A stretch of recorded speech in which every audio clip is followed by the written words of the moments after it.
wabarakatuh. Jumpa lagi kita dalam video singkat ini, masih tetap bersama saya seperti biasanya. Kali ini saya angkat cerita dengan tema azab yang diberikan oleh Allah. Sahabat-sahabat saya semua dimanapun Anda berada, kita sekarang mengupas dan membahas tentang azab Allah. Azab Allah itu sangat pedih dan menyakitkan kita. Ada azab dunia, ada azab kubur, dan pula ada azab neraka. Ini terserah bagi yang tidak mempercayainya. Allah tidak pernah memberikan azab dan siksa kepada hambanya yang beriman kepada Dia dan Rasulnya. Seperti di dalam firman-Nya, Ia katakan, La yukallifullahu nafsan illa usaha, laha ma kasabat wa 'alaiha ma kasabat. Jadi orang yang terlindung azab itu orang yang selalu membaca kitab suci Al-Quran sekaligus memeliharanya. Memelihara dengan sebaik-baiknya. Dan orang yang sering berselawat kepada Muhammad Rasulullah SAW, dia menjadikan panutan sebagai cermin kehidupannya di saat sekarang maupun sampai dia mati. Allah Subhanahu wa Ta'ala tidak pernah menurunkan peristiwa siksa kepada orang yang beriman, baik di dunia ini maupun dia setelah mati nanti. Baik itu sejenis penyakit apapun itu namanya. Karena azab, siksa atau penyakit itu hanyalah buat orang-orang kafir, orang-orang yang tidak beriman, yang tidak percaya akan kehebatan Allah Subhanahu wa Ta'ala. Dia tidak mau percaya kepada Allah dan kitabnya. Orang-orang penista agama merusak dan menghina Al-Quran, bahkan yang ada merobek dan menginjak-injaknya. Jadi Allah Subhanahu wa Ta'ala itu murka. Lalu Ia pun menurunkan setetes azab yang namanya penyakit, agar kita sadar dan menyadarinya. Namun kadang-kadang apapun azab itu kita tidak pernah sadar. Karena apa? Karena kita melupakan Tuhan, iman tidak ada, dan merasa diri yang paling hebat. Melupakan segala-galanya hingga menjadikan diri dan perasaan kuat dan bangga. Jadi Allah Subhanahu wa Ta'ala itu murka. Lalu Ia pun menurunkan setetes azab penyakit. Lalu kita takut dengan penyakit itu. Kita takut dengan azab-azab yang lain. Padahal kita sendiri tidak tahu kenapa itu ada dan kenapa azab itu diturunkan. Kalaulah logikanya menurut saya, kalau seandainya Anda membuat sebuah buku, dan buku itu adalah buku yang mengandung ilmu, makna, yang bisa membuat kita lebih maju lagi ke depan. Lalu kita membuat buku itu dengan bersusah payah, meriset, atau mencurahkan inspirasi kita, pemikiran kita. Menjadilah sebuah buku. Lalu saya ambil buku itu. Saya ambil dan saya sobek-sobek, saya injak, dan saya menghinanya. Kira-kira Anda marah atau senang? Nah, begitu juga Allah. Maka Ia pun murka kepada kita. Justru itulah mari kita introspeksi apakah kita sudah baik di mata orang dan baik pula di hadapan Allah Subhanahu wa Ta'ala. Azab itu sejak zaman dahulu kala sudah ada. Seperti halnya di zaman Nabi Nuh alaihissalam. Allah Ta'ala menjadikan bumi ini menjadi lautan dunia. Dia karamkan semuanya dunia ini.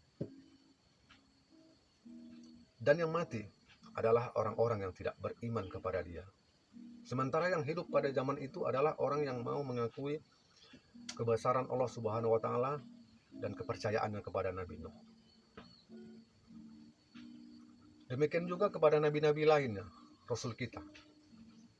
Misalnya kepada Nabi Ibrahim alaihissalam, Nabi Musa, bahkan kepada Rasulullah Shallallahu Alaihi Wasallam. Pada saat itu seorang raja ingin menghancurkan Ka'bah, Baitullah. Itu adalah orang-orang yang tidak beriman. Maka Allah Subhanahu wa taala menjatuhkan dan mendatangkan beberapa ekor burung ababil dari neraka untuk menghancurkan Raja Abraha itu. Demikian halnya juga pada masa kita sekarang ini, ada juga azab-azab Allah yang kita tidak pernah sadar. Dan jangan kita katakan itu adalah karena itu mungkin hukum alam atau bagaimana. Kita mengkajinya hanya tentang ilmu dunia saja. Padahal itulah salah satu azab yang diturunkan Allah supaya kita sadar bahwa kesalahan kita itu ada. Jangan kita merasa baik walaupun di hadapan orang kita sudah orang yang terbaik. Belum tentu kita baik di hadapan Tuhan. Kalau kita orang yang beriman, tidak penista agama dan perusak Al-Quran, kenapa kita mesti takut dengan azab Tuhan? Kenapa kita mesti takut dengan kejadian-kejadian yang mengerikan itu? Saya tidak perlu takut, tidak perlu berhalusinasi. Setiap orang yang merasa takut, berarti dia merasa ia bersalah. Orang yang beriman itu dia tidak pernah salah dan juga menyalahkan orang lain. Cuma seandainya adapun semisalnya itu azab ataupun tragedi-tragedi di dunia ini yang mengancam kesehatan dan keselamatan nyawa kita, kita cukup waspada saja. Kita sebagai orang yang beriman, kita hati-hati dan selalu berdoa kepada Allah agar azab berbentuk apapun tidak akan pernah kita rasakan. Seandainya kita rasakan pun, mungkin itulah sudah menjadi kodrat kita dan sebab kita. Mungkin orang katakan ada juga, kenapa orang-orang beriman itu ada yang kena azab? Saya rasa tidak. Mungkin itu hanya kebetulan saja karena dia dekat dengan orang yang tidak beriman. Pada hakikatnya Allah itu sebenarnya sangat sayang sama kita, sama orang-orang yang beriman. Justru itulah ia selalu melindungi kita walau azab apapun yang diturunkannya. Dan Allah, Tuhan yang Maha Penyayang itu tidak akan memberikan azab berbentuk apapun kepada orang-orang yang memang benar-benar beriman kepadanya.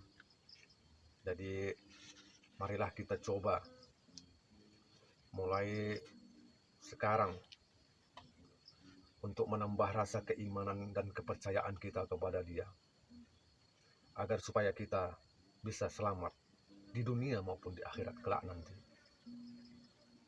Jadi kita jangan risau dengan bentuk apapun itu namanya azab.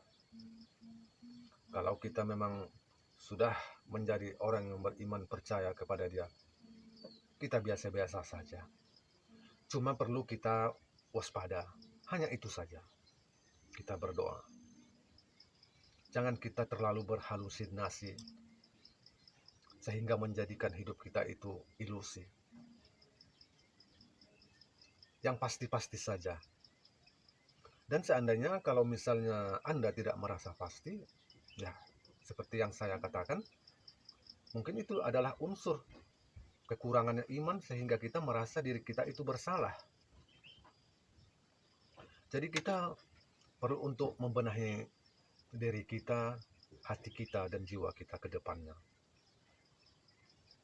Jadi karena kita ini orang yang lemah, tentu kita akan selalu merasa kekurangan dan merasa kurang kekuatan.